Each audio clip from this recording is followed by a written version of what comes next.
कृपया डीजे के सामने से हट जाए। भगत का मिक्स किया हुआ गाना सीजी सॉन्ग डीजे डीजे भगत विक्की जी स्वागत करता है, स्वागत करता रहेगा। धन्यवाद। दिखते चांद डीजे कमलेश राज।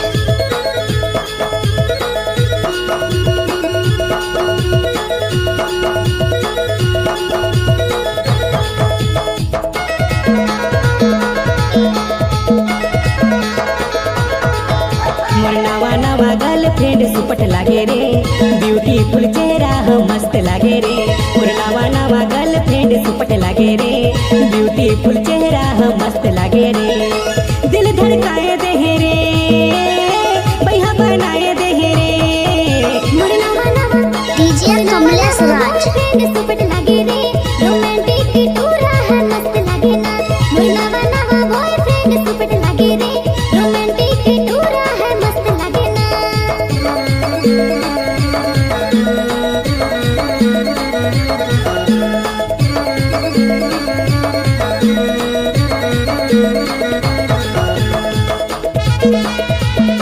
कृपया डीजे के सामने से हट जाए। भगत का मिक्स किया हुआ गाना सीजी सॉन्ग डीजे डीजे भगत विक्की जी स्वागत करता है, स्वागत करता रहेगा। डीजे धन्यवाद। कमलेश राज। चढ़ती उमरिया है कातिल अदा, भूली मजा दो आँखें मानसा।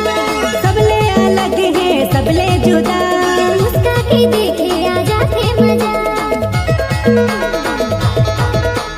चढ़ती उमरिया है कातिल अदा, भूली मजा दो आँखें मानसा। सबले अलग है सबले जुदा। मुस्का के देखे आ जाते मजा। तो कैसे मोला दगा तो नहीं देबे ना यार? नहीं देवो मोर जान। तेकरे ले तो कही तो का कहथस? मुरनावा नवा गर्लफ्रेंड सुपट लागे रे, ब्यूटीफुल चेहरा है मस्त लागे रे। नवा नवा बॉयफ्रेंड सुपट लागे रे, रोमांटिक टूरा है मस्त लागे ना। डीजे कमलेश राज।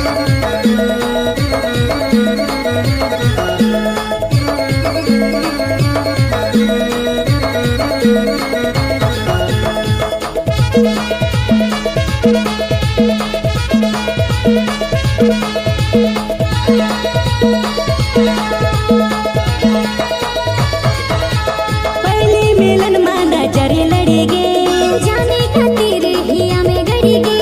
लागत है ऐसे कि माया जुड़ेगे। मन के परवना है कहाँ उड़ेगे। डीजे कमलेश राज। पहली मिलन माना जरे लड़ेगे, जाने का तेरे हिया में गड़ेगे। लागत है ऐसे कि माया जुड़ेगे। मन के परवना है कहाँ उड़ेगे। तो जानता तोर बिना ना अब एक पल भी मोला नहीं सुहाए। तोरिच कस मोरो हाल है यार। मोर नवा नवा बॉयफ्रेंड सुपट लागे रे, रोमांटिक टूरा है मस्त लागे ना। मोर नवा बॉयफ्रेंड सुपट लागे रे, रोमांटिक टूरा है मस्त लागे ना। डीजे कमलेश राज।